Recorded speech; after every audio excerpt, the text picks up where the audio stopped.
Le traitement, il est tampon, donc c'est un traitement qui se fait juste avant et pour préparer le patient à la chirurgie. C'est un traitement qui est symptomatique. En cas d'insuffisance ventriculaire gauche, on traite par les traitements diurétiques et les dérivés nitrés. Et bien sûr, lorsque vous avez une endocardite infectieuse, il faut traiter par des antibiotiques. L'antibiotique, il y a un dogme à respecter. L'antibiotique doit être synergique, c'est-à-dire minimum 2 antibiotiques. Elle doit être de long cours, c'est au cours de plusieurs semaines, et il faut traiter par une antibiothérapie bactéricide, il faut traiter par voie parentérale. C'est les 4 dogmes du traitement de l'endocardite infectieuse par les antibiotiques. Et bien sûr, lorsqu'on n'a pas d'endocardite infectieuse, il faut essayer de prévenir cette endocardite infectieuse. Lorsque vous avez des gestes à risque, il faut les prévenir par une antibiotique prophylaxique.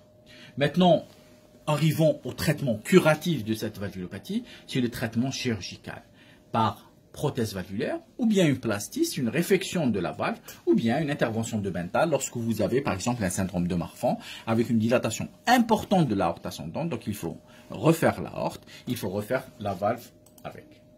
Donc il y a plusieurs valves, vous avez les valves à ailettes, vous avez l'armature et les ailettes. Vous avez les valves à billes, c'est les valves stars. Ils sont plus mises actuellement, mais il y a quand même des patients qui ont mis ce dispositif dans les années 80. Ils sont encore vivants.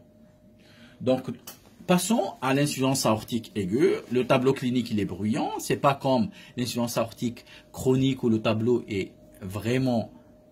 il se fait à bas bruit, donc le patient reste longtemps asymptomatique et il est majoré par la dyspnée rapidement croissante ou brutale. Donc l'insuffisance aortique aiguë, il y a un souffle systolique de débit modéré. Le souffle diastolique est souvent difficile à entendre parce qu'il y a une tachycardie et bien sûr le roulement de Flint du fait de la fermeture précoce de la valve mitrale. Donc le CG montre souvent des signes d'ischémie du ventricule gauche, c'est-à-dire un sous-décalage du segment ST dans les territoires apicolatérales. Il n'y a pas de surcharge VG parce que c'est une pathologie qui est aiguë, il n'y a pas de phénomène d'adaptation. La radiographie thoracique, il n'y a pas de dilatation du ventricule gauche, il n'y a pas de dilatation de l'aorte ascendante, mais il y a surtout les signes de surcharge vasculaire pulmonaire.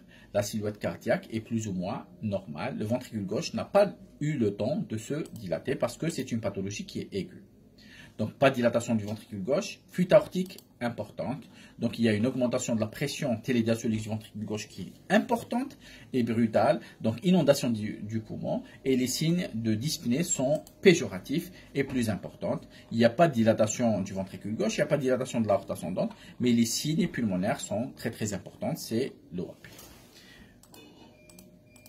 Moi, je dirais que, en conclusion, l'échocardiographie Doppler est l'examen paraclinique clé pour faire le diagnostic d'une insuffisance aortique. Le traitement curatif est chirurgical. Donc l'échocardiographie Doppler a une place de choix dans le diagnostic positif de la gravité d'une insuffisance aortique.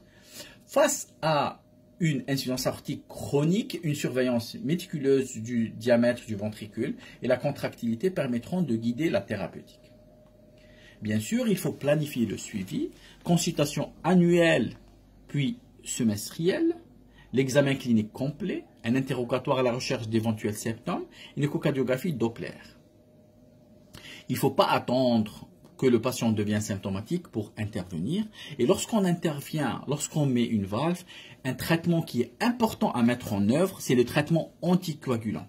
C'est-à-dire on doit mettre le patient sous Syntron avec un INR cible. On est en face d'une valve aortique avec un INR cible entre 2 et 3. Et merci de votre attention et j'attends vos questions sur les commentaires. Merci.